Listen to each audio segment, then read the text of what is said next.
Gilio for NJ Sports Now on this Tuesday, December the 9th. As the winter meetings continue in San Diego, a blockbuster went down last night involving the New York Yankees, but not the way many Yankees fans are accustomed to seeing. David Robertson, the ex-New York Yankees closer, is gone. Now to the Chicago White Sox, 4 years, $46 million for him, a proven closer after 1 year on the job replacing Mariano Rivera, to go out to Chicago and help a rebuilding White Sox team get back to prominence. But now where does that leave the Yankees? All the questions now about who will close. Last week, the Yankees brought in Andrew Miller, 6'7" lefty, really a dominant pitcher last few years, specifically in 2014 for the Baltimore Orioles down the stretch into the postseason. They bring in Andrew Miller. They have Dylan Betances, who burst on the scene last year as one of the most dominant relief pitchers in baseball. And the idea was, imagine if the Yankees also brought back Robertson to have Betances and Miller setting up for Robertson. That dream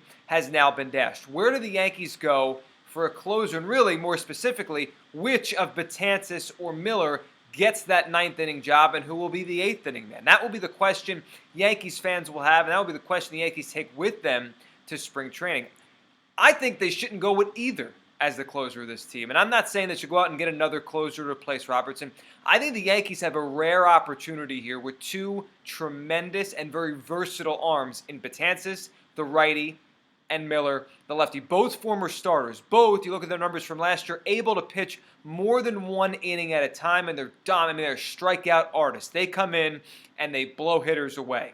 And you look at both of them, both failed starters, which a lot of relievers are, but these guys, both Betances coming up through the Yankee system, Miller, a former farmhand of the Detroit Tigers and the Florida Marlins back in the day, both former starters with the ability to handle multiple innings at a time. Betances threw 90 innings last year, Miller threw over 60, and they both, look, Betances had 135 strikeouts, which set the Yankee record for a relief pitcher. Miller struck out nearly 15 batters per 9 innings. When you look at the Yankees here and what they could do with this bullpen, they have a manager in Joe Girardi who I believe his greatest strength, he has a lot of good ones, I think he's a very good manager, but his best strength in game is how he handles a bullpen, how he knows how to keep guys fresh.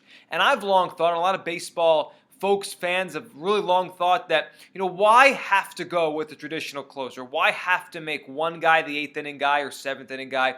And why does one guy have to be the ninth inning guy? And I think here, with this combination the Yankees have, from the left side with Miller, the right side with Betances, both with the ability to go more than one inning, I think the Yankees have a chance to go into a season and have a dominant end of the bullpen without either Miller or Betances being the quote-unquote closer, without being the guy they always go to in the ninth inning or the other guy they always go into the seventh or eighth. The Yankees, and specifically manager Joe Girardi, could play matchups. Whenever the biggest batter of the game is in a moment where the leverage is switching, where it's a 2-1 game in the seventh inning and the bases are loaded. There's no reason why, if Betances has been the closer for a week or got 3 saves in a row, but a righty's coming up that his knuckle curve and his fastball could handle, put him in right then.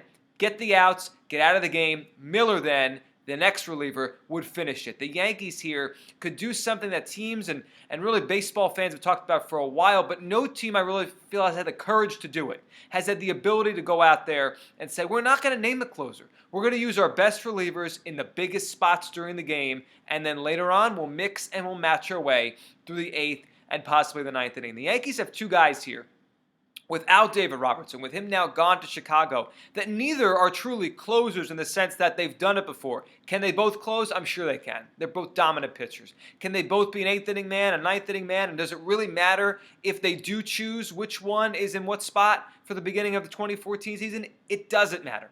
But I think the Yankees here, with having these two arms, with having a smart, forward-thinking manager in Joe Girardi, and having the ability here to use these guys middle of the seventh inning, eighth and ninth, in big games, in moments that matter, in spots in games where you need a strikeout in that moment. You could use them then, figure out the late innings later. The Yankees here, with the departure of David Robertson, have a rare opportunity to do something most teams are afraid to do. Go without a true closer. Go with 2 relief pitchers to get the biggest outs in the 7th, 8th, and 9th innings of games that are hanging in the balance. If any team could do it, if any team, any bullpen, any 2 arms, and any manager, that being Joe Girardi, could pull this off without going into a season and saying he's our closer, I believe it's the 2015 Yankees. I'm Joe Giglio for NJ Sports.